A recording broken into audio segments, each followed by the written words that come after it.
Hello, this is Jimmy Rickel from News Team 3 bringing you another special. You know, all the gun violence that have been going on around the country is just putting everybody on edge. A lot of folks who don't have guns are afraid of guns. Those who do have guns are afraid that somebody's going to take them away from them. And then we have a group of people, whether it be mental health issues. In fact, we all have mental health issues. We blow off at different times. But these ones have been doing mass killings all over. Recently, what do we have? We have Texas, a couple in Texas. You never know what's going on. So I've been paying attention to this issue. We did a little special a couple of years ago where we talked about the Ukiah Gun Club, the Ukiah Rifle and Pistol Club, and the programs that they provide for education, women shooters, CCW, and the other fun sport things that people do with guns and firing, let alone with archery. We also had an opportunity back in, I think it was a couple years ago, we did a commentary on what the guns and people's fears and all the deaths in the country every year. We were able to talk to a couple young ladies from high school, Ukiah High, when Ukiah had Marching for Lives a couple of years ago. We posted that on YouTube and my Facebook page, Jim Rickel. The YouTube is News Team 3. We have a variety of productions on it. But this is just another example of how we like to focus our energy on what's happening in our communities, let alone in the world. Tonight we've got a special talking about gun violence and how people feel about it, some recommendations to deal with it. And it was with Pastor Rosemary Laundrie, Linda Posner, and Pastor Betsy Brunier of the of the Willits United Methodist Church. On the 29th of August, they had a couple-hour discussion, about 25 people, at the Seabiscuit Room at the Howard Memorial Hospital. And they were talking with all these participants about thoughts on gun violence, and the majority of them were community senior citizens, excuse me. One of the issues that came up is, how do you reach the youth before they get twisted into potential gun violence or a negative way of life? And they talked about how 4-H, the swim clubs, and other activities that youngsters should get involved with and how to get them involved. The consensus after the meeting was, why don't a couple of them sponsor some youth, either in 4-H, Boy Scouts, or other programs that are designed to help develop some common sense values about how to live in today's world. So they created a healthy dialogue on responding to gun violence in their community or our community, whatever it may be. The next meeting that these folks are going to have is September 19th. This is in Willits, California, 6 p.m. at the Old Mission Pizza in Willits. So this is our presentation of Courageous Conversations, which was put on by these ladies.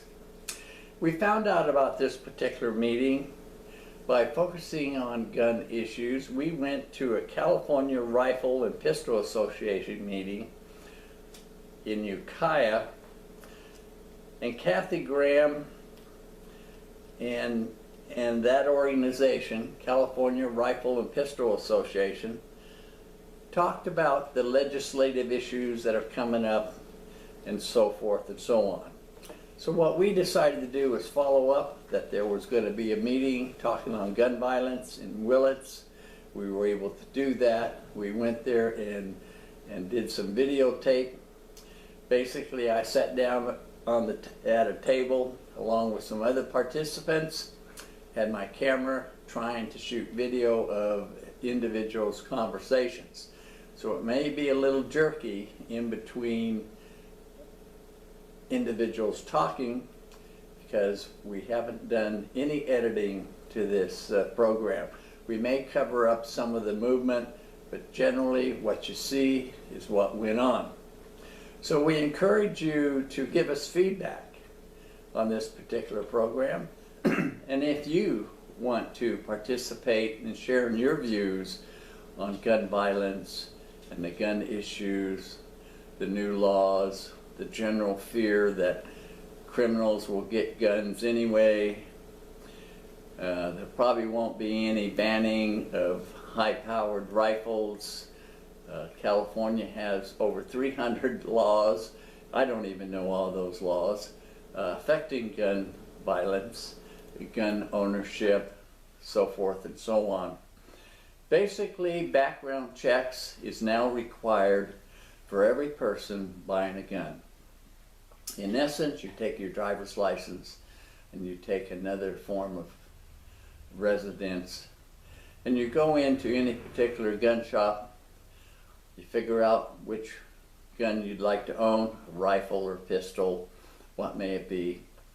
You fill out forms, you take a little gun safety test, and then that information is sent to the Department of Justice in California, and you wait 10 days.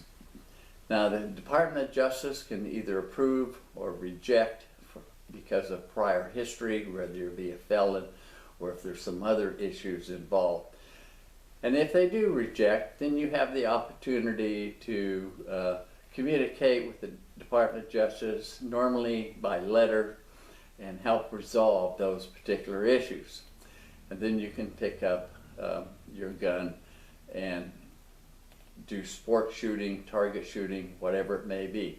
So there is background checks in California. I think the problem is it's not in every state. It's probably going to get there. So politicians, Democrats or Republicans, they have these fears and they're trying to address the public's fears in preventing mass shootings, active shooters, whatever phrase the media gives you. So tonight we're going to have a different perspective.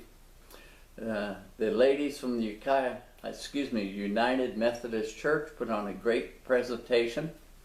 What you'll see is some introductions. They had some little religious messages coming forth. They had some singers, and then the discussion actually went on very well. I was surprised on the different variety of feedback. Some people had no fears about guns. Other people had larger situational fears about guns and violence in general. So anyway, we hope you enjoy this. If you're interested in participating in our next program, give us a call, Jim Rickel, News Team 3, at 485-7915. Or you can write us at Post Office Box 24, Ukiah. So that phone number again is 485-7915, and it's Post Office Box 24, Ukiah.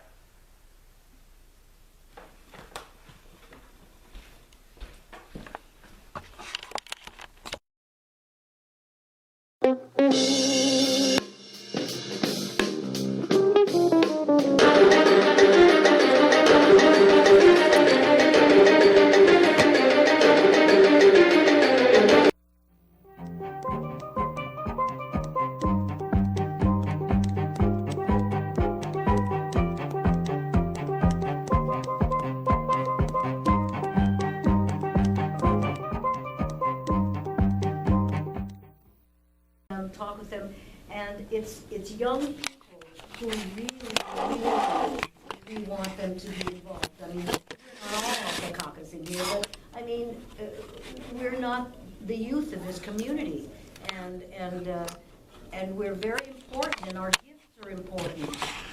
So we want to share them with people, and especially with young people, help them recognize what their gifts are, so they can come forward and be involved and care. A lot of the kids that I work with say, well, yeah, I really care, but what can I do? I mean, I'm just a kid. And I said, whoa, you're a powerhouse. And so I think that's really important. And so this is the meeting place where the divine is in all of us and holding this group today. So I'm really happy to be here. Very good. If y'all would start by just going into silence for a few moments and take a deep breath and let it out, and we'll just be silent. And I will read this again to take us into that silence.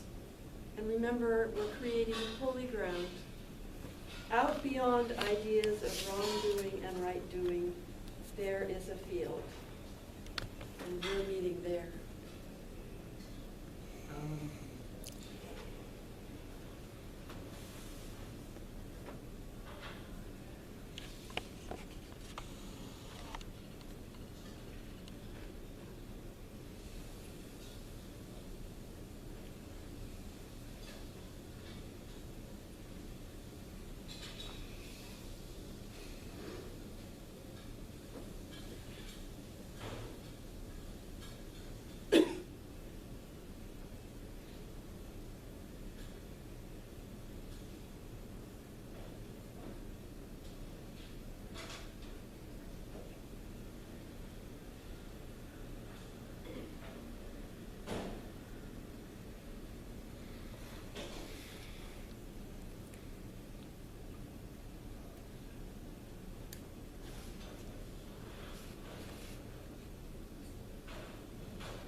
So, are we ready to, people have some ideas, some strong feelings, some responses, some reactions to what's happening, and who wants to, yes?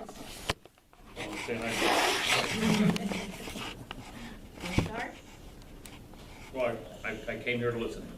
Just to listen, because you have nothing to say. I have lots to say. Well, that's just a piece, could we hear a little bit? I think Okay. that, and for those of you who don't know me, thank you for being here. My name's Tom Allman, and I'm your sheriff.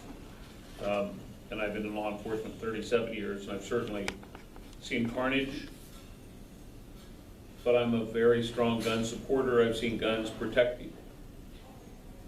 And I've often wondered, if somebody had that magic wand and they could make all the guns disappear, would they? Because I don't know if that would be the right thing to do, because guns certainly provide families with food, provide some people the security at their house to protect themselves from evil, and protect them protect the employees the law enforcement officers who protect us.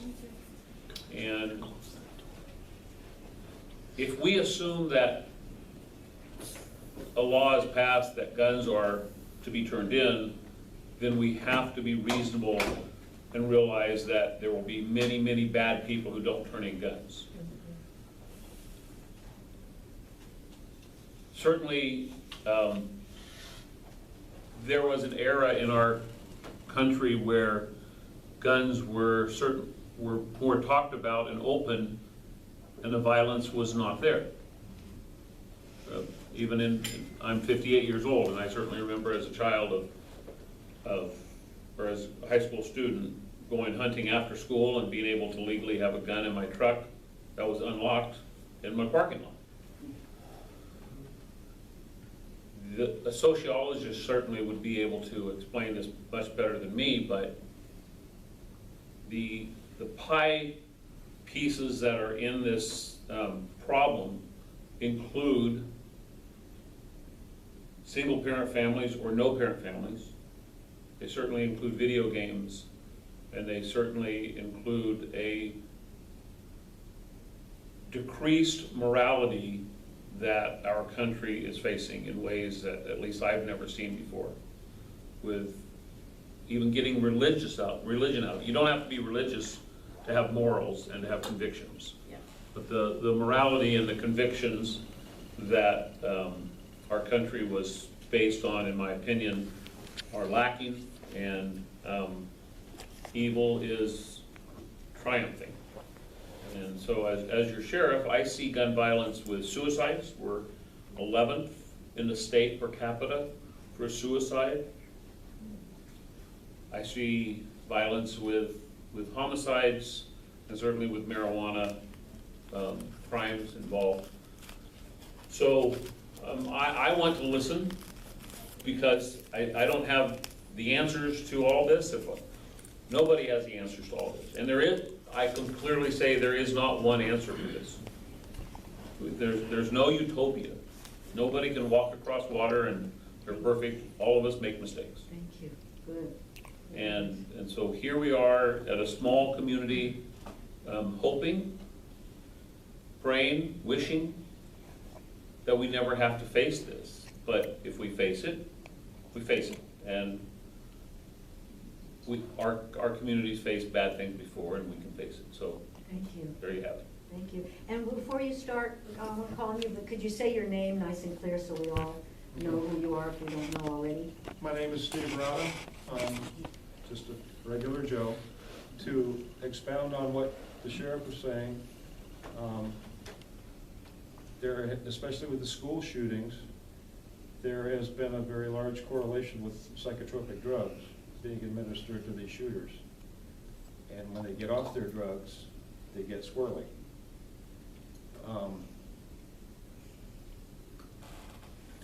98% of the mass shootings since 1960 have occurred in gun-free zones. Schools were made into gun-free zones at the national level. I believe it was 1997 or 98. And I think Columbine occurred in what, 99 or 2000? Just several years after that. It seems to me that if 98% of the shootings are occurring in gun-free zones, a very simple solution would be to eliminate gun-free zones. That would supposedly, theoretically, eliminate 98% of the mass shootings. That's my 2 cents. Thank you. Thank you very much. Jane? I was under the impression that we were going to talk about our feelings about this first. Yeah. And I just want to say that I have the utmost respect for our sheriff and for first responders. My grandson is one. He's in the Air Force. My son was one. He was in the Air Force also. We couldn't make it without them. Absolutely, I don't believe. But I wanted to talk about my feelings about this. It's so troubling to me that we live in a country that is home of the free and the brave. And when I was a young woman, there was plenty of guns. My father didn't happen to have one, but we had neighbors that did. I have nothing against hunting or hunting guns. Much of this violence seems to be happening with rapid fire guns, the kinds of things that they send people to battle with, but I don't know what they're doing in the hands of our neighbors and these mass shootings. And I just find it appalling that we don't seem to have, I'll say it, the cojones to get together what Australia can manage and curtail this mass shooting violence. It isn't about stopping people from having guns. I think it's perfectly fine for people to have handguns if that's what they feel like they need, or rifles for hunting. But I'm pretty sure most hunters don't use, rapid fire guns. It just seems like we can't seem to get it together, because I feel like we're riveted on different sides. And I don't think there's any side, when any of us are at the end of a gun barrel, that somebody's shooting like that. What? I mean, there aren't any sides there. There's catching a bullet or multiple bullets. So I just think that there's ways that we can work together. I don't think we should, I don't think realistically we can stop people having guns. And that's not why I came. I came because I don't want to see little children get shot anymore in schools. I don't want to see people get killed when they're in their churches. I don't want to see them shot down when they're in movie theaters. I don't think this should be happening in our country. I think it's wrong. I think it's wrong. I think we can do so much better.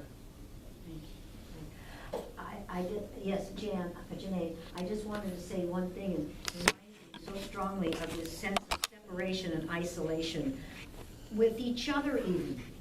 I mean, how often have you thought of, oh, I haven't talked to so-and-so for a while, I wonder what they're doing. And then months go by and you may happen to see them at the Grange or something. But what happened to a phone call? I've been thinking about you and I just felt like calling you. There's so much feeling that I've talked to people when I'm counseling, when I talk to young people, elder people that I do groups with. They feel isolated, alone, and not special enough. They don't feel heard. They don't feel people are interested in them. And this isn't just, people in their 70s, 80s, 90s. These are a lot of people who don't feel seen or heard. I mean, I love what, first of all, Dalai Lama, the first thing he says is kindness, kindness, kindness. And I remember Mother Teresa, quote, she said, well, be kind to your neighbor. Do you even know who your neighbor is? And I think on my block, I live on a little street, a little lane. I talk to everybody on the street. But I see people pass each other, coming out of the driveway, going to work, walking their dogs, don't speak. And probably people, look at me and say, there's that crazy lady. I remember a kid saw me, I was at the car parked and he was crossing the street. He said, oh, look at that old lady is smiling at me. And I thought that was the greatest compliment that, the old lady, I already know I am, but, this child says, oh, look, that old lady is smiling at me. And he's crossing the street with a bunch of kids his age. And I was working when I'm in Sanhedrin. A kid got violent, and another boy in the class went up to him. Can I use your body for a minute? Mm-hmm. And he started to really get angry at someone. He started to hit them, and the fellow went up and he said, just stop. Just stop. And he kind of gently, this kid his own age, that's kind of a wise guy, really smart guy, but kind of a wise guy, he just backed him up slowly to the wall and said, calm down, and just his hands on him. Everybody I see on the street, everybody, how are you doing today? I love your outfit. What does that take? And the person lights up and smiles. Maybe they had a bad thought that day, or maybe they wanted to smack somebody around or whatever. But you say something kind to them, make eye contact with them. How often do you walk down the street and nobody is making eye contact with anybody? It's like, So does that resonate with anybody in here? Yes. So what can we do, Janae? My name is Janae Stevens, and just to expound on what you're saying, if we're in a dark room and we want there to be light, we don't beat out the light. We open the window, we turn on the light, and basically there's all emotions boil down to two basic emotions, and that's fear or love. And what's happening with all this violence is totally fear-based. And what I'm seeing is that the perpetrators of these horrible acts are people in pain, people who are mentally ill, people who are mostly young men, who are disenfranchised and who have most likely have not gotten the kind of love that they need in their lives. And I think that if we want to protect our community, we need to love on people. We need to really identify the people who are hurting and help them. And yeah, that's what I have to say. And making eye contact. Make eye contact with people. Don't be afraid. I mean, sometimes in a group I'll look around and, you know, I'm making eye contact. You know, I don't know you. Hi. Nice to see you. I mean, just because we're afraid. Talk about fear and feeling isolated. If we can't look at someone in the eye and go, good to see you. I see the senior center almost every time. I mean, it's so important, and it's scary. It is scary. When I do groups sometimes, I'll have people sit around and turn to the person next to them and just look in their faces, and people they're just like, you know, they just have such a hard time looking at another person's eyes. Sometimes they look and they start crying. Other times they start laughing self-consciously. They're carrying on just to look at someone's eyes. I just looked at a man just now and he looked away the minute I looked at his eyes. He looked like that.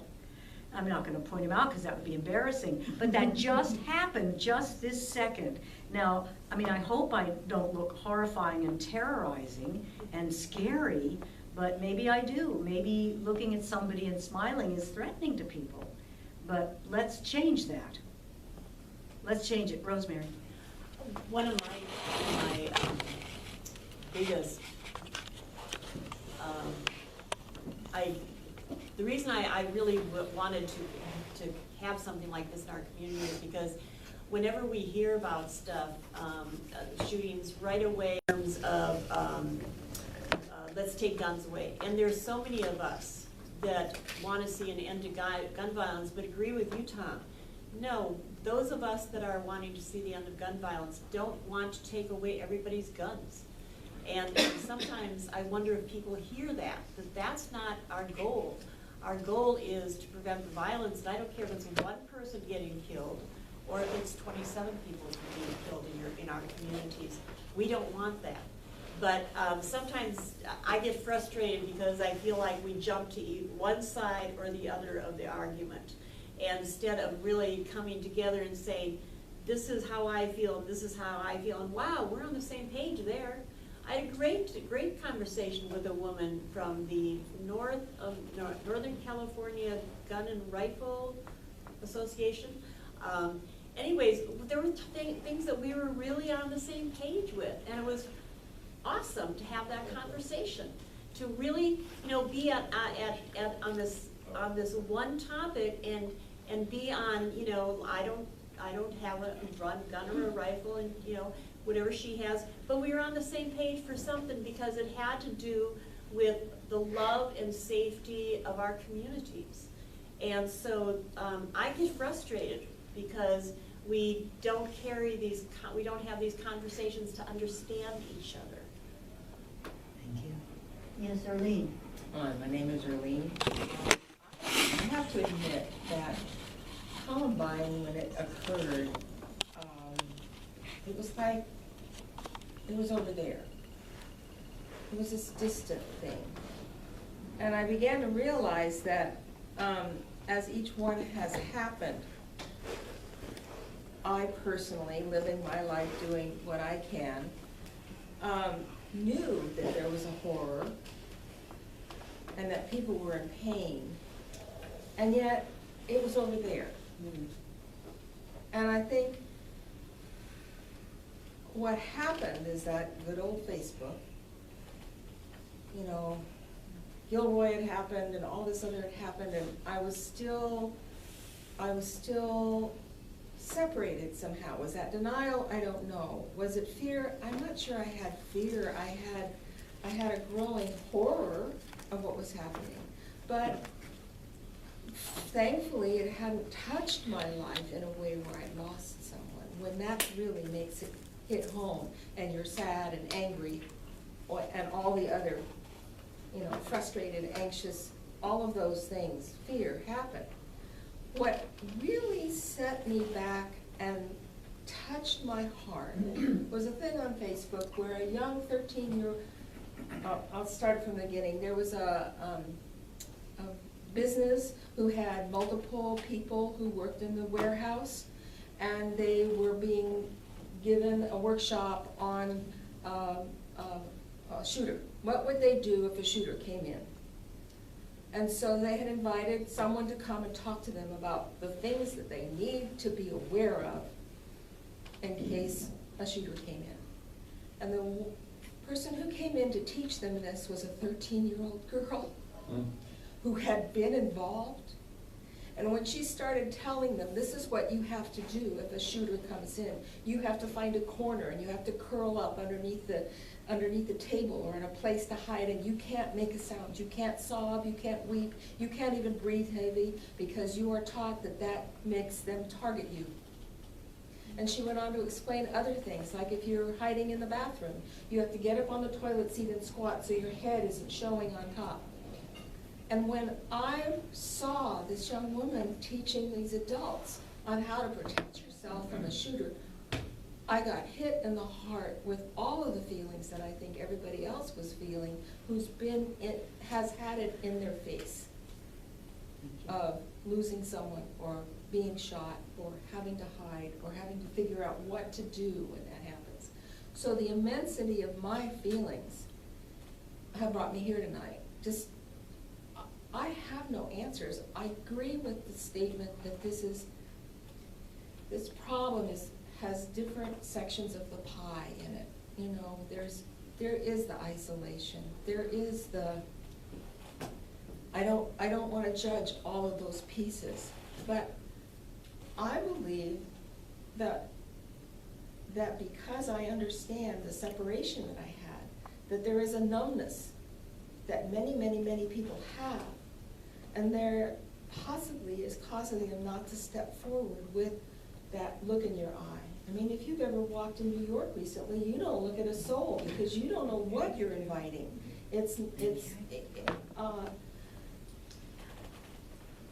But it also creates a numbness, and doing our own thing for safety, doing our own thing. So I don't know how to break through the numbness of the horror that is somewhere else. And I think that's part of an isolation thing that we speak to too. And my heart opens when we sing. And that's what I build on to try and live my life. And if Thank you, Rita. dance and sing together, we might have an answer. And we're here to share we're sharing our feelings and our concerns, and how this idea about the gun violence, how this affects us. Don. I find myself really especially affected and troubled when a mass shooting brings out some of the darker sides of our history as a nation. Oh yeah. When there's a shooting in a synagogue, when there's a shooting of Mexican people of Mexican heritage, when there's a shooting in a mosque. All these things remind me in a real visceral way that we have a dark side of our history. And we push it aside. We don't want to see it. We don't want to feel it. And we don't want to acknowledge that it's still with us until something like this happens. And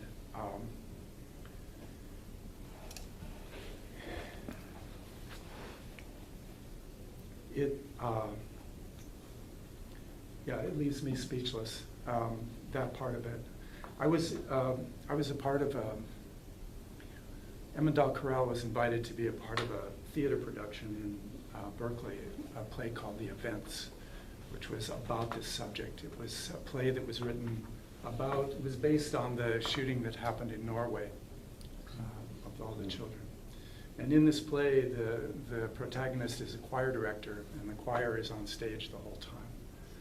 And she encounters the shooter in various ways through the dramatic setup of the play, but really tries to understand where he's coming from. And it was a powerful experience for me, and I think for a lot of people, for a lot of us who took part in that, because it was a little window into how somebody feels, and somebody who's doing the shooting.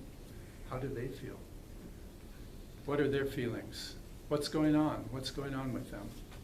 They're human beings. They're human beings just like us. Do we have the capacity to do what they did? Maybe we do under some circumstances. Maybe we all do.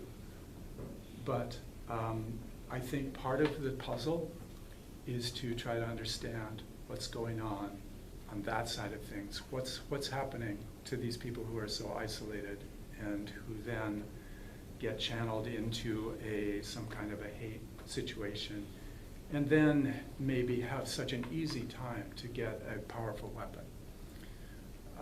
I really think that's part of it too. But I do think it's important to feel what everybody on every side feels, just to feel, because I don't think we feel enough in our culture. Thank you, Don, lovely. John, and then.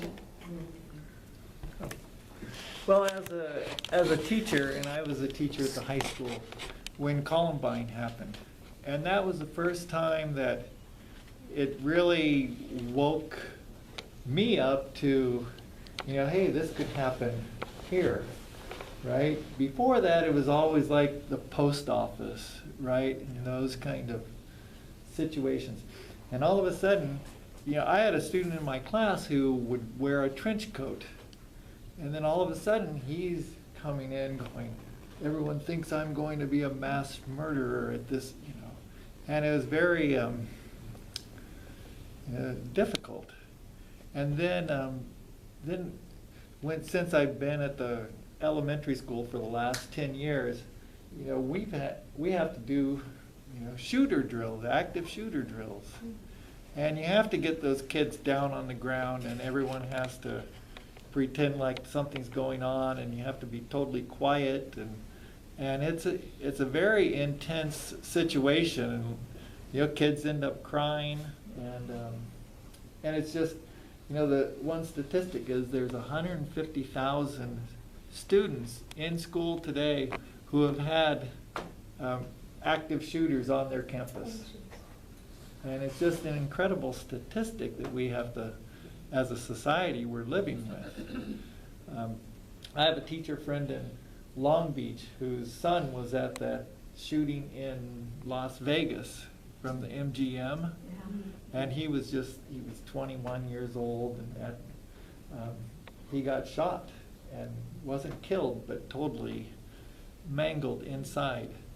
And my friend had to quit teaching. He had to retire and full-time take care of his son.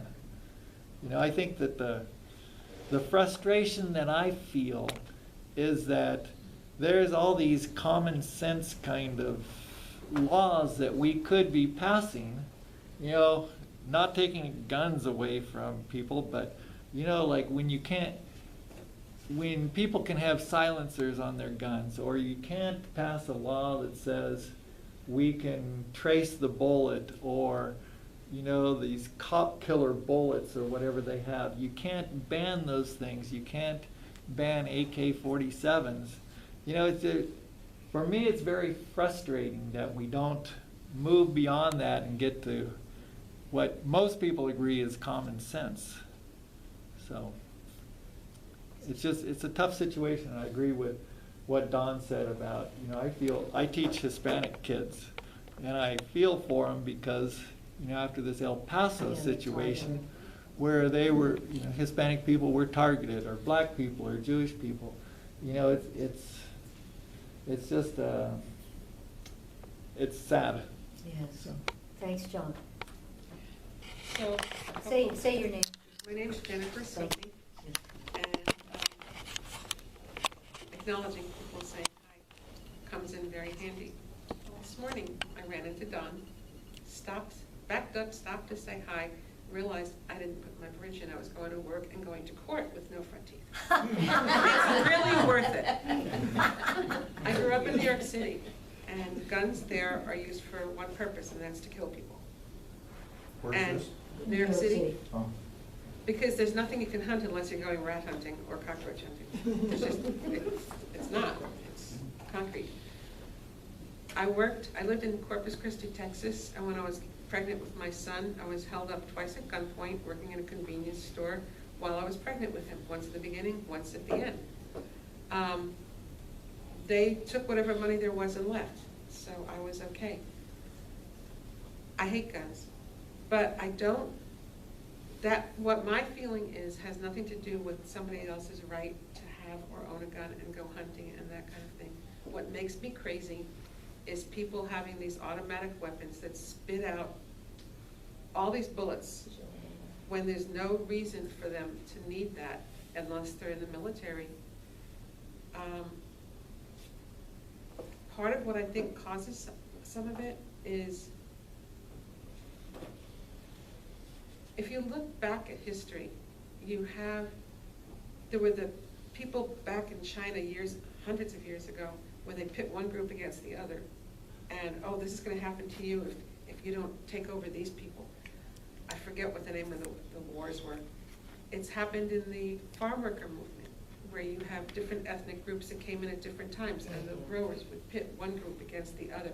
They're going to get better than you, so you got to, be better than them and get rid of them. And that's the same kind of thing that's happening right now in our country in terms of different groups of people. That they're being told that this group's going to come and take away your livelihood. Or your what? Gun. Or your gun, or whatever else it may be. And it's fear, but it's not fear like, oh my God, I'm so afraid. It's fear that they're not going to be important, they're not going to matter, they won't be seen, and they get violent. I'm also in the LGBT community, and we're one of the targeted communities. And there's places I don't go because it's just not safe. Contrary to what Arlene said earlier, I grew up in New York, and we did at that time look everybody straight in the eye, because that's how you say, I am here, and I see who you are. And I would whistle going down the street because it made it seem like I wasn't afraid. And now, anybody I see on the street, I say hello. I don't care if they're homeless or who they may be. Hi, have a good day. Give them a smile. And it helps to some extent. What the whole answer is, I don't have a clue. Thank you. Yeah. Who else would like to share? Yes, your name is? Tom. Tom, thank you. My concern here is the violence part of it, not the gun part. I, like Sheriff Allman, used to go to school with a gun in the rack and a pickup, and either you were hunting before school or you hunted after school or you were target shooting or whatnot. Never locked the pickup. In those days, if you had a beef with another kid at school, you might have settled it with fist at most, but a gun or a knife never came out, never. And even a couple days later, you might be best friends with that person. Things are changing. I'm concerned with the amount of violence that these young people now put up with and tolerate, and it seems like their moral standards just aren't there anymore. What is happening here? Why is this? It's not the gun. Because if you take away the guns, they're going to use baseball bats, they're going to use gasoline, they're going to use vehicles, knives. You can go right on down the list. I don't think that that's the solve-all problem, is getting rid of the guns. Besides that, how are you going to do that? Law enforcement has enough to do right now without having to go door to door to everybody's house and take away law-abiding citizens. Excuse me. And where are we going to house these people? I mean, you're going to have to jail thousands, hundreds of thousands of people. The other thing is, just imagine if all of the effort put into gun control and anti-gun control and all the money and all the man hours were spent like we are right here, trying to get to the root of the problem rather than arguing about and spending millions and millions of dollars lobbying and fighting gun control or fighting for gun control, maybe we might even have a solution. You know, we might be miles ahead. Anyway. Yes, thank you so much, yes. My name is Joan Hamilton. I look around this room and you're right, we are senior citizens. And we were raised in a very different time and a very different age. I was born and raised in San Francisco. I went throughout the city my whole life, rode every bus, never had a challenge, never saw a fight. It was amazing because there were so many cultures right there in that town. And that was part of it, but the other part was we came through a generation where we were the silent generation. Some of you raised in the 50s and all, and basically you didn't challenge anyone. You did what your parents said, and you wanted to please your parents, and you wanted to do for your parents. And we've seen it's over the years melted away. And we sit here as senior citizens and we don't know what to do. We haven't a clue. I mean, I want to get out there. I want to do something. I want to be very pro-positive, but I'm one person, right? Well, you might not like this, but I think that we as seniors need to show people how to do it, and how to do it peacefully and with commitment. I think that we have to share ideas and we have to come to some kind of agreement. And the next step has to be that we support those kids that are really trying to make a difference. The kids from Parkland, the money they've raised and the politicking and the effort that they've done, I don't see why there are, and show them what it's like to live in a peaceful community. I think until we come together positively and have ideas and share ideas, but like you, I mean, I can't watch this violence. I don't want to hear the news of these things. It makes you so sad. Sometimes it makes you very, very afraid. And I think unless we, senior citizens, try and partner with another generation, show them that we care about them, show them that we want to help them. There's got to be a group in this town, the kids in this town, that are afraid. And what do we want to do about it? But I think we need to show them how. Yes, Jennifer, and then Fran. So, what you were saying was interesting, because one of the things that I've noticed, I work with Child Protective Services, and I've done that for 27 years. And the kids that I get are raised by parents who were abused as kids. It's generational. And so when you see kids that are angry, that are fighting, that always have to be on meds because they're somewhat crazy, it's because they were raised with so much of that. They don't know anything different. We have parents who never got nurtured. They don't have a clue how to nurture. But one thing I think that could make a difference, and I like what you said also, is we can show them. There's the idea, and they have it other places where you can be not a big brother or a big sister, but like a grandma or a grandpa, and work with kids that are needy and that don't get the love. And so that's one possibility. The other is, let's get shop classes back in school so kids don't get off at a certain hour and then run wild and go home to nobody because their parents are working, or they go home and somebody's drunk. But where they can go and they can stay and they can learn woodwork. They can work something that'll help support them in their lives when they start feeling good about themselves. Yeah. Because those aren't the kids that are going to be killing people. Yes. I was just saying, I'm Rosemary. I was just gonna say that after we're done with the portion where we're talking about whatever frustration, anxiety, fear, sadness, that we are going to have young adults sing for us, and then those who want to stay for that part where, okay, let's come up with some ideas.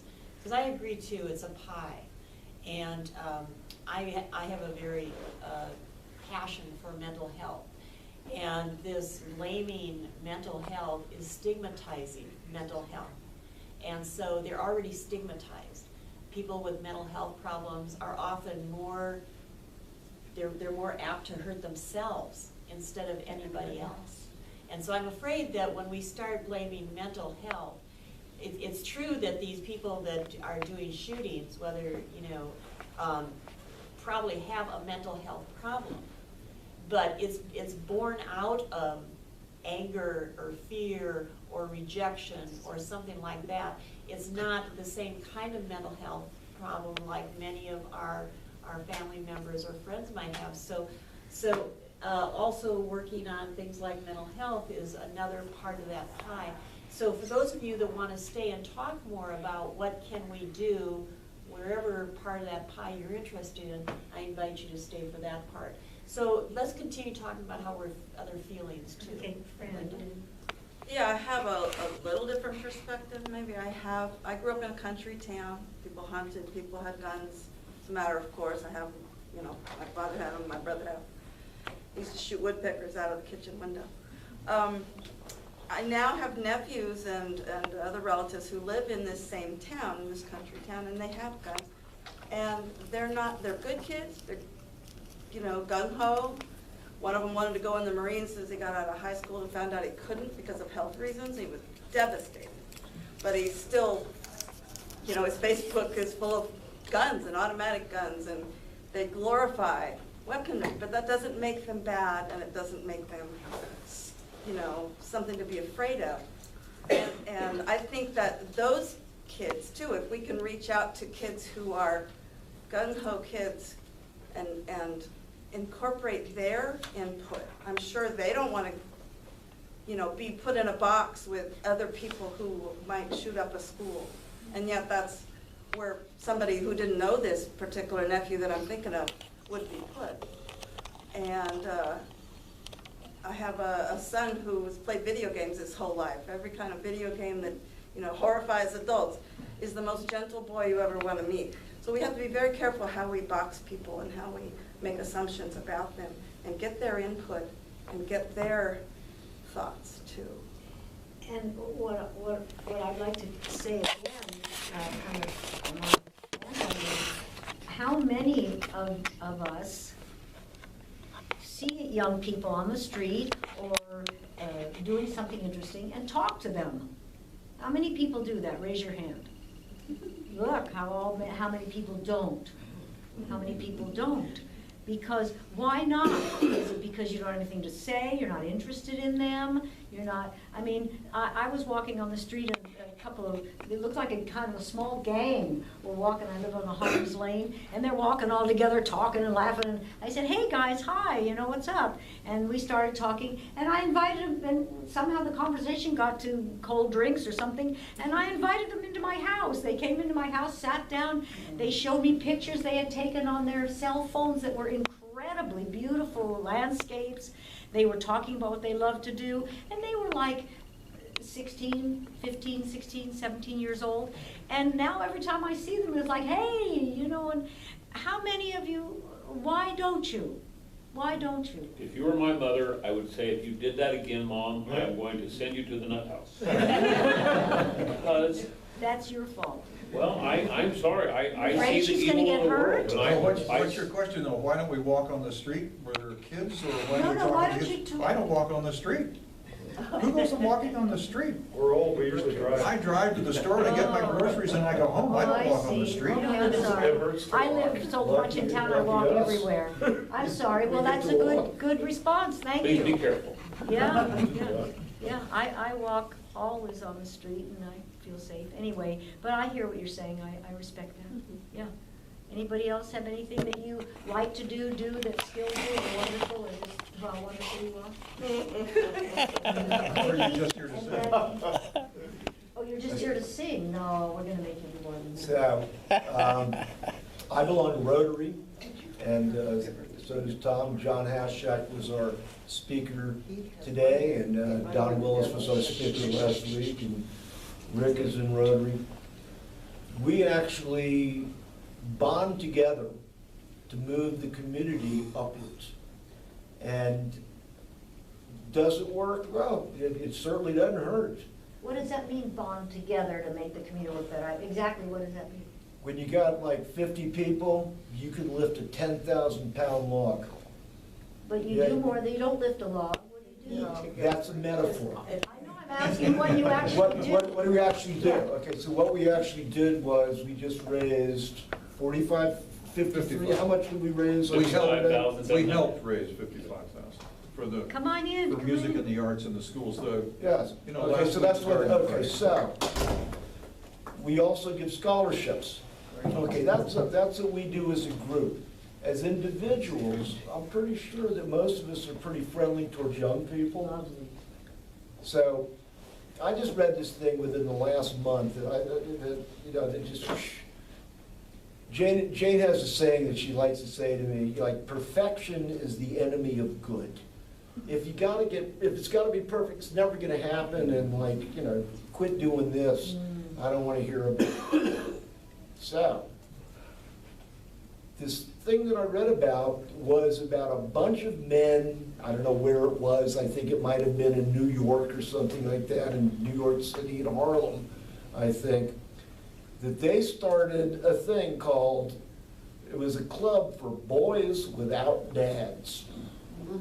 And I don't know if any of you all have seen this or not, and basically I'm gonna guess what it said, I can't really give you any numbers, but it showed, what it said to me was that here's these men, and Tom and I actually had this, we talked about this today, that young boys are not getting modeling. Right.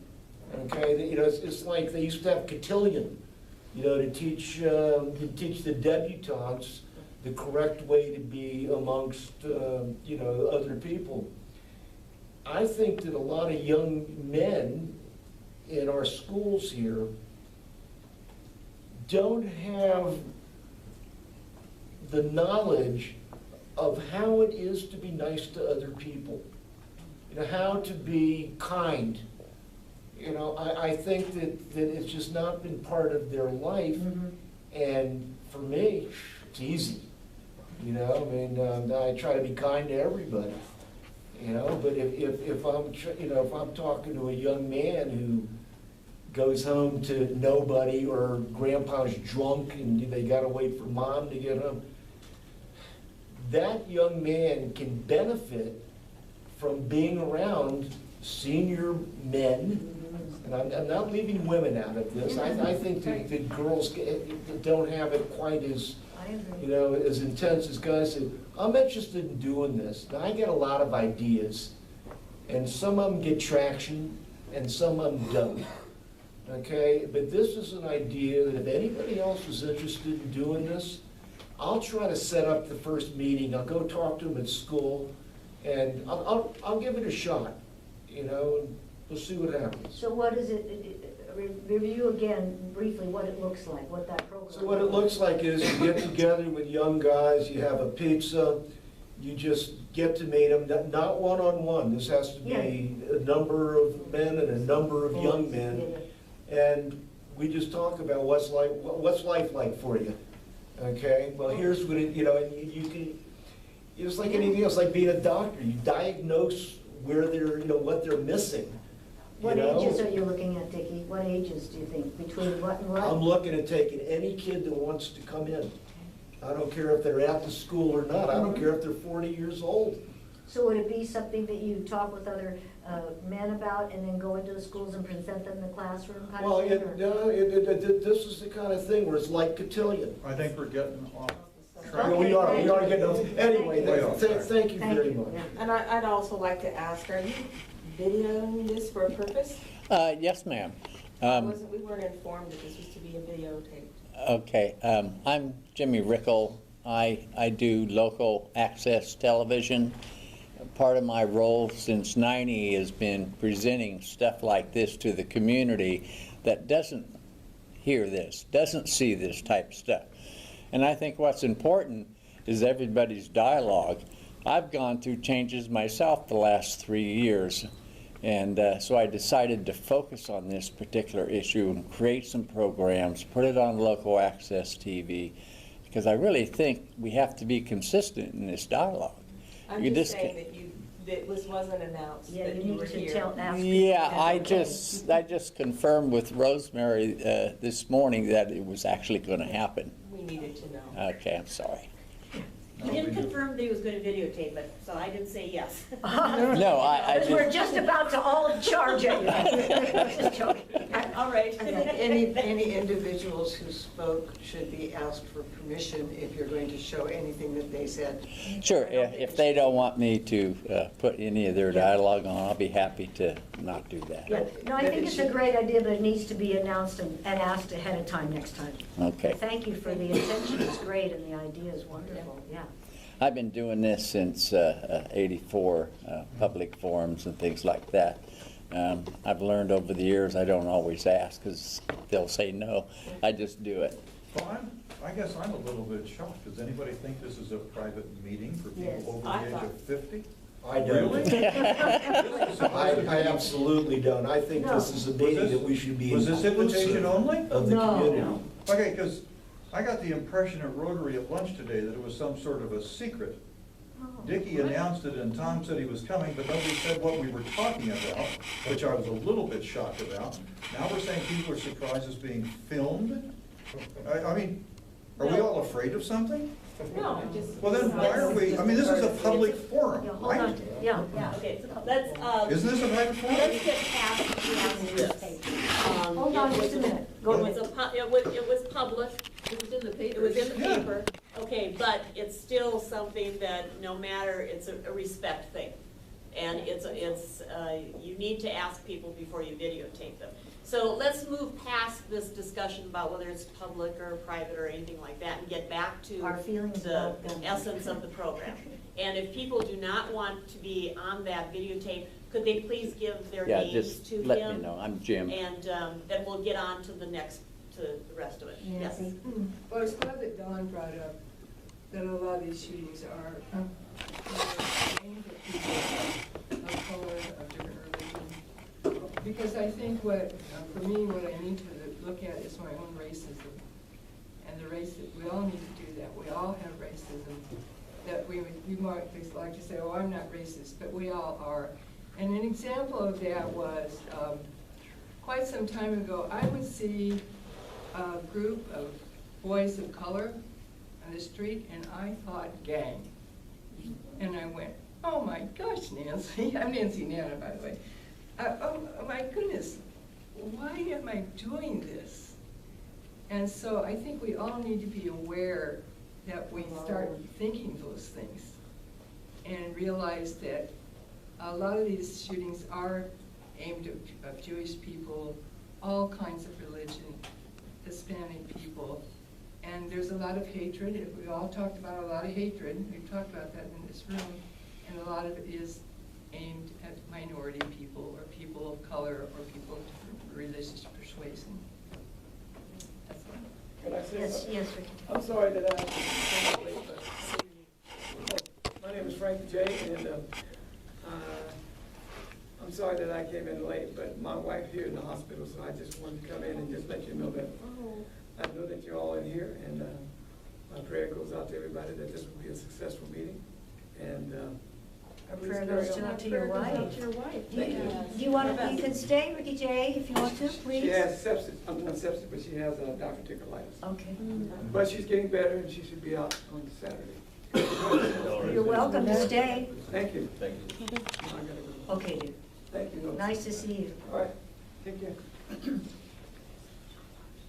Well, so one of our main topics was, and we've gotten off to it wonderfully to hear people's ideas and opinions, thoughts for solutions, their concerns. How about your feelings about gun violence? What are your feelings about it? Has anybody been, just, Jane? It's What time is 7 it? o'clock. Oh, okay. That's your response? You've got it, so. My feeling is that I'm getting out of here. No, it's 7 o'clock. We were supposed to Yeah. sing at 6:30. Okay, oh, yeah. And the whole, yeah. Yeah, maybe it's time for a song or two. Yeah, yeah. And do we want to continue talking about the feelings part, or after the singing, do we want to go into, if anybody wants to stay and talk about, you know, where we want to go from here, if we do want to, You were you know, just or about to people say want to go from here? Or You would were you say just no? about to say something too? I do, I did bring something with me that I thought might interest you. Our church board has talked a lot about, especially the violence that have been in churches. And we as a church board really wanted to try and be proactive with our congregation. So one of the ladies in our church went to the federal guidelines or whatever, and she printed this up. It's a paper that is in the pews behind your hymnal and your Bibles. And the first one says, please remember in case of an active shooter. And it gives you suggestions. It says, run, hide, fight. It's just some things that you might want to think about in terms of knowing your church and knowing where things are. The other time, the other side says, welcome, be safe, plan, prepare, and practice. And it's so that you know where the exits are. You know if there's somebody in church that you've never seen before or who's acting very differently. We did this for our congregation so that we would have something that they could look at and relax with in terms of being in their church. I'm not saying this is the be-all, end-all, and I know that there are people who agree and disagree with this. Joan, I don't want to interrupt you, but that would be something that we want to put into the next section about what to do. Yeah. So we want to keep this section because Imandala is going to sing for us, and we do want to keep them on Yes. somewhat things, or do we want to continue on how we're all feeling? Can we just? Well, I think the question is, does Emmendale actually want to stay for any more of this or just sing and get out of the I think room? individuals may have to. Yeah. So at this point,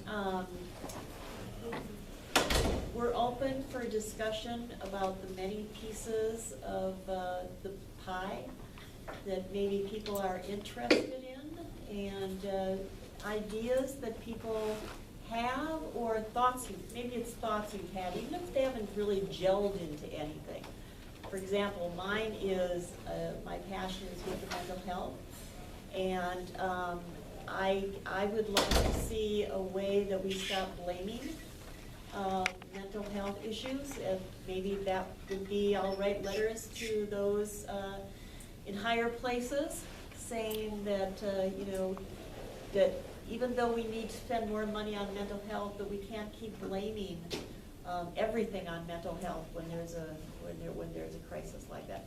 So maybe just open this to what are your thoughts about areas that might need to be looked at, addressed? Jane, I really like Joan's idea about working with young people in the schools. I think that's a wonderful place to start. I think that's a great idea, and I'd like to exchange phone numbers maybe after so that we can coordinate something like that. I would love to see, you know, Amadal's learning this new song. It's called 1,000 Grandmothers. Oh, yeah. And it's sort of that concept. And so I just think there's some real places where, there's places where we agree. That's where we can start making some action in those places. The places that we don't agree in, well, obviously, you know, I have those with my husband. We're married. Mostly get along pretty good, but I mean, so the places that you have friction in, that's not where we're gonna be able to maybe make action. But we can make action in places where we do agree, and I would like to see us take some action on those places. Thank you, Jane. Yes. My name is Lynn. What's coming to mind right now is, I mean, there's so many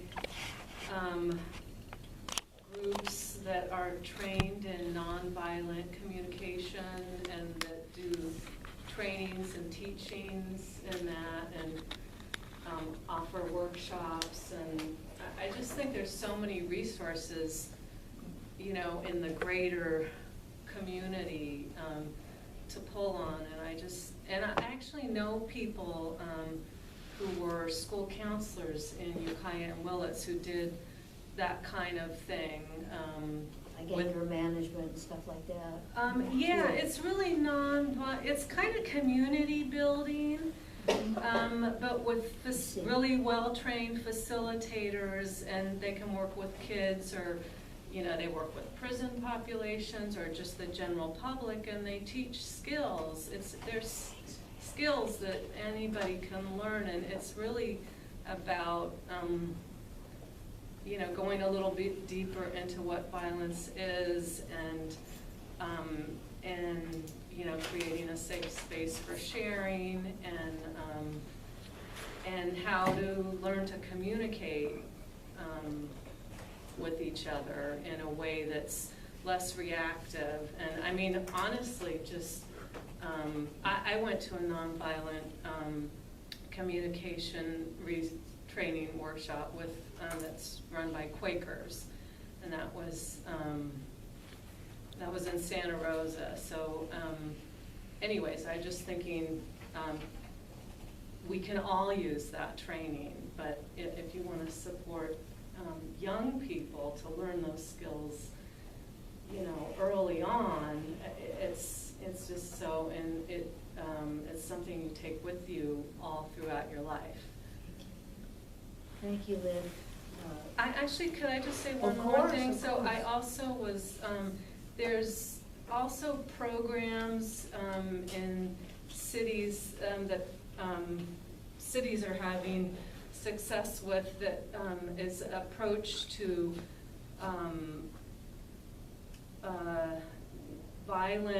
responding to violence in the community, where they I guess it's really kind of neighborhood oriented, where there's people that get to who really learn who the very few people are that are violent. They're doing violent crimes, and they really go into neighborhoods and they get to know these people and their families, and they provide services for, and it has a huge impact, because the number of people that are committing violent crimes are really is quite small, and but they have a huge impact. Obviously, one person, you know, goes into a school and does a huge shooting. So I think learning more about that and tapping into some of the work that's being done in that area could. Thank you. That's good. Yes. Thanks, Lynn. We're talking about young people in schools and whatnot, mostly here, and the violence and everything. Your I just name read is? Tom Woodworth. Tom, of course, sorry. I just read an article in the Willits paper. I can't remember if it was Willits Weekly or the other one. 4-H in Mendocino County is suffering. And programs like that, in my opinion, are what bring kids up to be moral, upstanding people, whether they're into agriculture, whether they're into raising cows, whatever it is, the 4-H, camping, outdoor activities, even the shooting sports. We have a new director, fairly new director for the 4-H in this county, and she put a shout out looking for mentors even in the shooting sports, which we don't have in this county. And I really think that if kids, and there's statistics to prove this, that, you know, kids that are involved on the farm or in agriculture or around firearms and whatnot generally are not violent kids. And so if any of us, and I realize we're not kids, we're all, you know. Big kids. Yeah, big kids. If you really want to do something and you're thinking about what you could do, support the 4-H. you know, make a donation, maybe get involved. Nancy? Uh, Oh, I'm sorry. No, no, Finish, Tom. that's not, I'm good. Nancy and then Tom. Nancy Nana. I wanted to add on to what Jane said. When I worked in the schools in the Econ School District, I wanted to have a program to support the grandmothers that are raising a lot of these kids, second generation kids. And the school I happened to be working at, I had it all set up. I had the grandmothers, and there's a national grandmother support system, and the PTA and the teachers wanted me to teach another parenting class. But I think that's a great idea to support the grandparents, and it kind of fits in with what you're saying. Yeah, grandparents raising grandchildren. Tom? I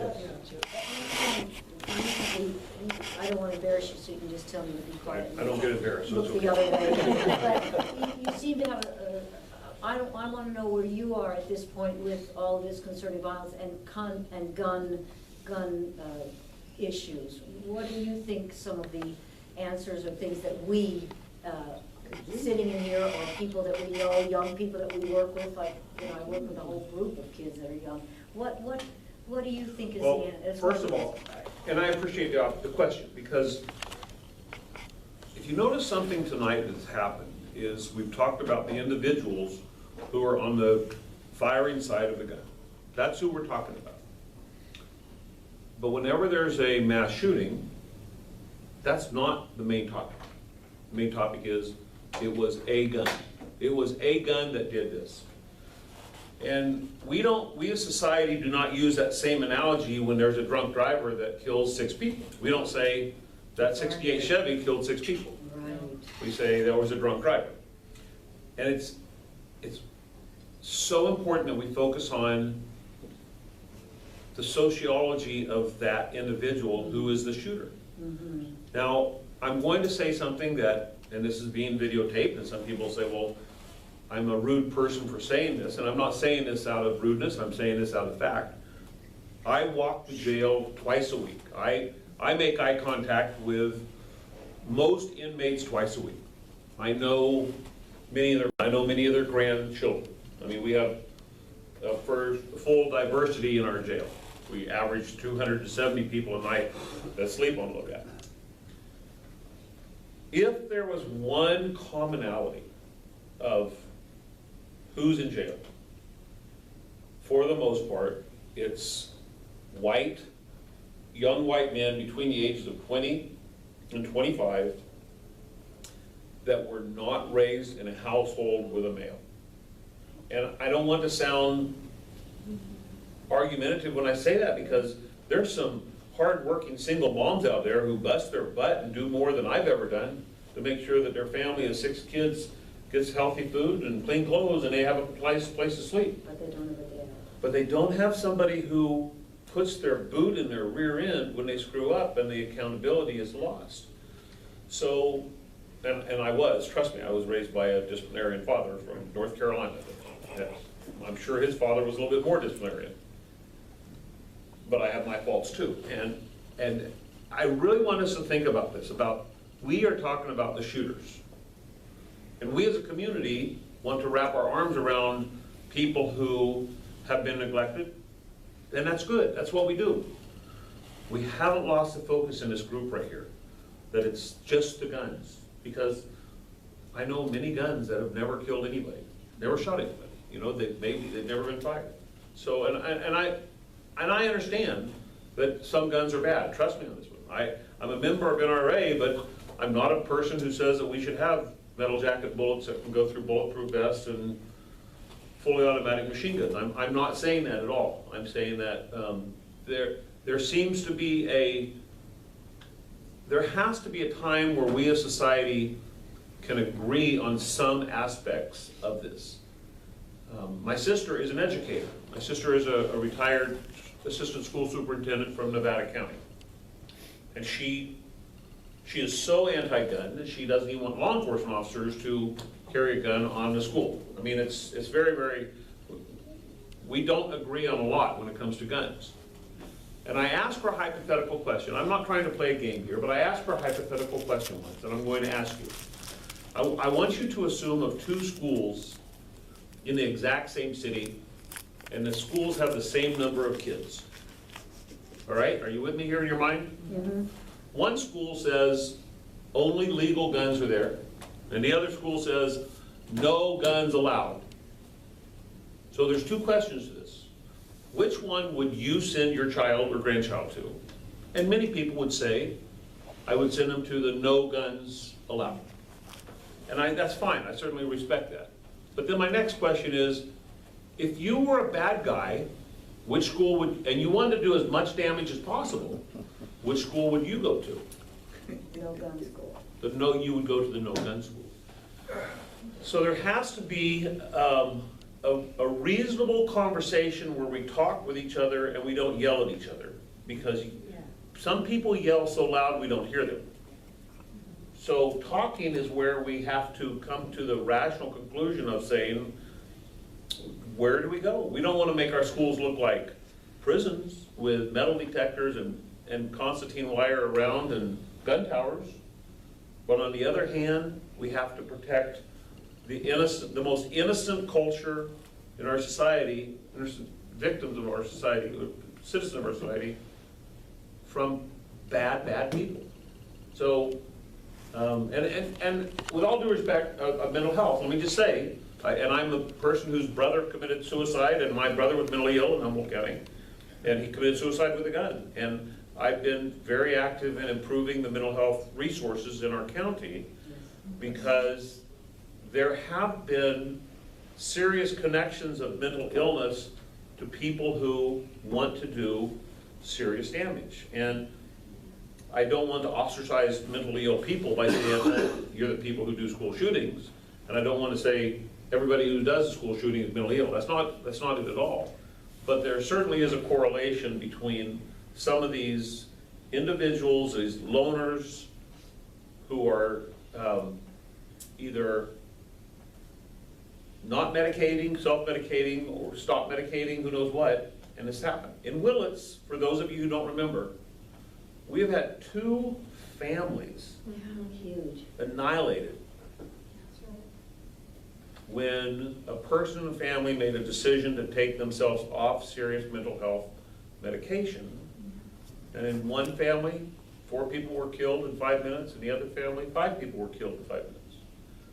And that certainly will never be stripped from my mind, as much as I'd love for it to. But I don't have the answers. I'm just saying, for us as a society to keep talking about it, that's the closest I believe we can get to having some kind of, not solution, but getting close to a solution. Thank you. Can I ask you a question, Tom? Sure. Because this is the thought that goes through a lot of our minds is that, and I agree with 99.9% of what you're saying. The question is that when someone does get into a school and they immediately have an automatic or semi-automatic, they can kill so many people within seconds, and without even giving someone on the security officer a chance to. Right. So it's that kind of gun violence that many of us are concerned about, and that's got a whole different answer than some of the other problems. And I agree with that. I totally agree that those weapons they have no place on any public grounds, museums, wherever. It didn't even hit the papers here, but last week in a bar in Mexico, 2 thugs went in and killed 34 people in a bar. Firebomb. Firebomb. Yeah. Firebomb. Boom. And many of them were shot too. But it was, can I tell you something that's going to make you think that I'm downplaying this nice conversation? But I'm not. These statistics are very important that you wrote. 250 mass shootings in 216 days, 283 victims. You know that in America, and I'm purposely not, I am not trying to change the subject here. I promise you I'm not. I want you to think about this. Every day in America, 192 people die from opioid overdose. 72,000 people a year die from opioid overdose. And I'm screaming it from the highest mountain, and people are saying, let's talk about school shootings. 192 people died today. But there's a difference, Tom. You're not going to kill me with your opioid addiction. If I was a doctor, I might. You're just gonna Okay. go. If I've got an AR-15, I will kill you and everybody around you, just like that. And if you're gonna tell me that you've got the AR-15 that will take me out before I take you out, No, I just that's, wanna- I that's just wanna- crap. Hold on. So what I am is, I'm really angry. When I was a kid, I was a hunter, and if you'd stuck an automatic rifle in my hand, I would have shot everything that couldn't run and get away with me at least once. When I had guns, I was a hunter, and I would kill things with the guns. But I was using either a shotgun or a single-shot rifle. Right. In the 1940s and the 1950s, nobody had automatic rifles, and nobody had Facebook with Goebbels and Adolf Hitler acting like they're their next-door neighbor. So to me, the childhood that I knew, which of course I grew up in a small town, we had no clue what was going on in the South. We didn't know people were being lynched. We didn't know what was good. We didn't know that black people in the South were running for their lives. They hid it from us in the North. So I'm not, but things have definitely gotten worse and worse and worse. And as a hunter, anybody that goes hunting with an automatic rifle is committing a crime. Absolutely. What do you shoot with more than one shot that makes it a sport? And Rick, we can never go back to Mayberry. We never, and I understand that, but if we could just get rid of automatic weapons, then we wouldn't have force multipliers out there. Now, in my car, I can certainly kill people if I get drunk, but I'm not thinking that, I think I'm gonna go out and kill as many people as I can with my car. Maybe with a bus, but the idea of automatic weapons, I'm sorry, that is totally crazy. Crazy.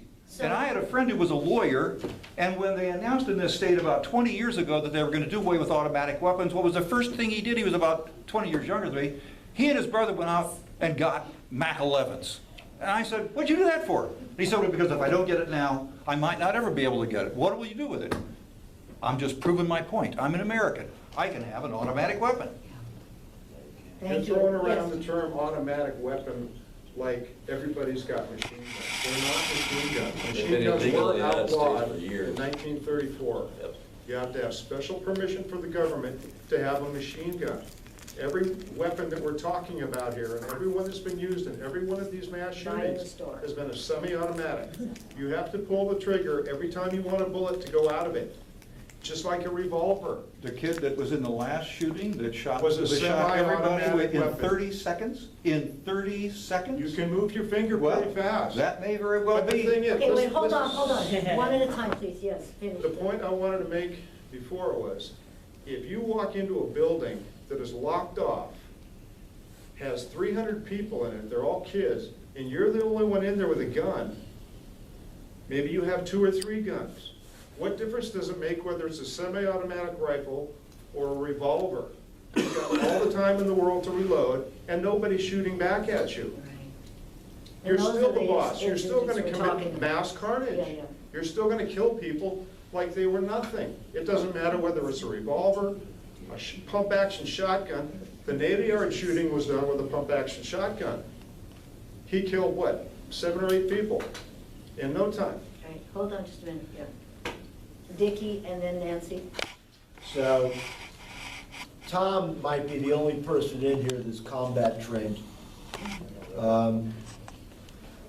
My experience in being around things that become instantly deadly, I pretty much freeze.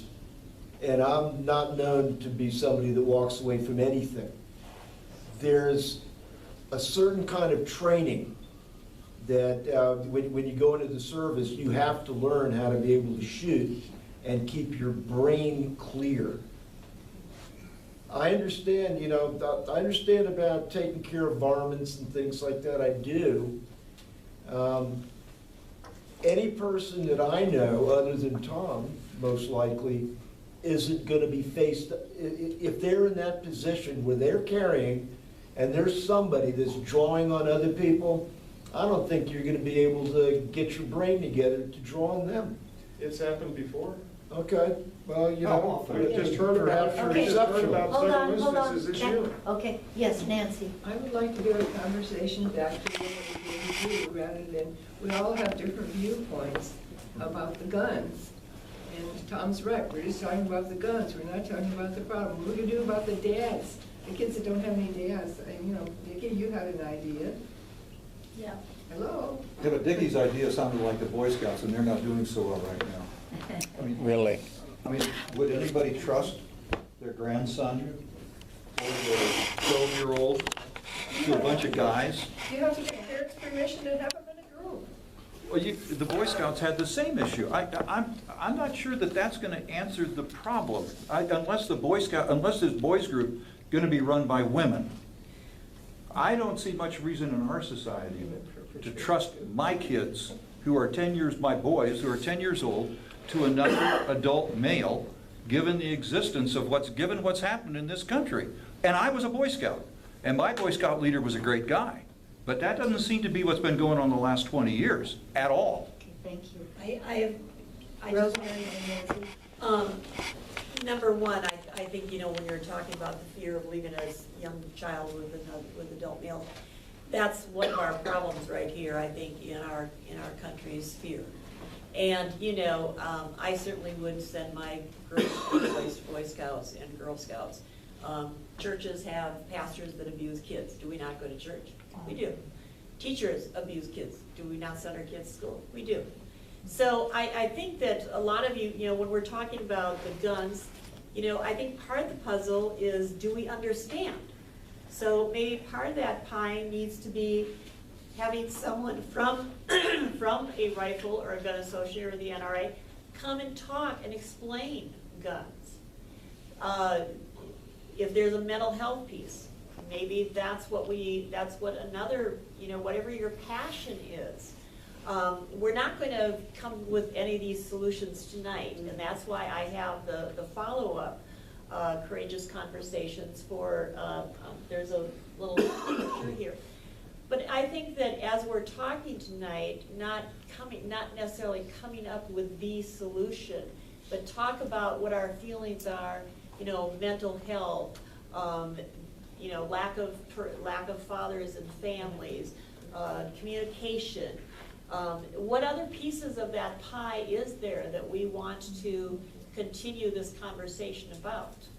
So if, you know, I'm trying to take notes here, and I'd invite people to leave their names and phone numbers here too, and maybe next to it, write what piece of the pie you're interested in, so that we can continue this conversation.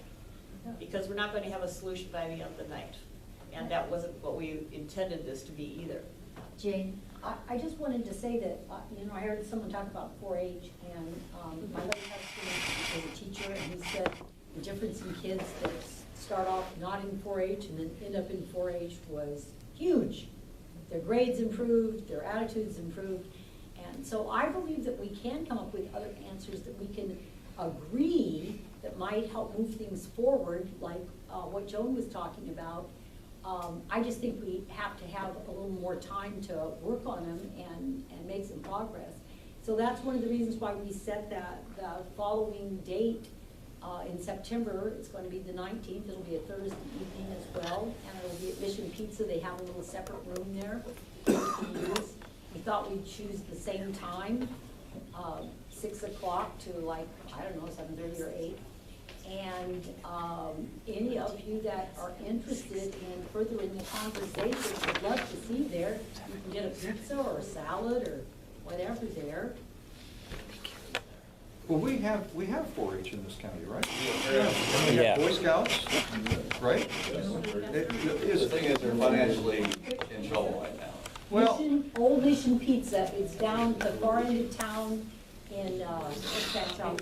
Evergreen Shopping Center. Evergreen, yes. Thank you. John Hasek. I guess part of my problem, Tom, is that how do we get the kids who really need help into these programs when they're probably the ones that the programs miss because they don't have adults involved with them to get them there, but even though the programs exist. I can tell you what I say about easy. When Willits has the Otters, the swim team, Ukiah has the Dolphins. I will tell you this emphatically. I am not aware of any otter or dolphin that's ever gone to jail. I'll tell you why. Because if they're not sleeping or eating or at school, they're with their parent at practice. And that's, I'm not saying I'm joking, I'm saying. So what about the other kids? I don't know the How do you- answer. how do you You get know, them into the the program? latchkey kids, and I'm sorry, Jane, I will not be at this thing, I'll be in North Carolina. I'm sorry. Listen, if I had an answer to that, I'd be telling Bill Gates to go get me a soda, okay? He'd be my butler. But there is not a societal answer to this, other than there's a huge amount of social responsibility that parents, grandparents, aunts, and uncles need to take. And community members. And community yes. members. Yes. Well, Yes. peer pressure works Excuse also me. with being amongst the kids. Peer Yeah. pressure works Yep. also. Yes, yes. Yeah, hi. I think one of the, Wait, you have to videotape yourself. if you mind Your name videotaping. is? Your My name is Jim Rickel. Okay, Jim. And one of the things that all this mass killings have done is make me angry. Why? So what do I do about it? Well, what I do is I live on a street where it gets the traffic of everybody from 8 to 80. And some of them are talking to God and some of them are talking to somebody else. But you say hi, you wave at them. That way I'm engaged with my community and I'm assessing what's going on. I'm letting them know I can wave, I give them a nod, whatever. I don't know these people. But that's, I think, is what works. And that's what needs to be happening more on an individual level. I got a grandson who posted a Facebook thing of somebody else's video of a gun safe. So I texted him, I said, this is dangerous in this environment. Don't go there. He told me to grow up. Pissed me off. How old was he, 17? He just graduated from, Birthday money. yeah, I thought about that. I just graduated, he just graduated from high school. He lives in Nevada. They have a different mental culture of guns and so forth. So I'm trying to give my input to it, but I think that's a responsibility we have. Yes, I to believe. struggle with. Yeah, that came up earlier. I think it's very skillful that Thank we, you. each one of us, when we can, when we're motivated, to reach out to some young person, say hi, how are you doing today? Oh, you got sports stuff. Where were you playing? Oh, I played that. And oh, where are you playing? Just engage, show that you're interested, that you care. You know.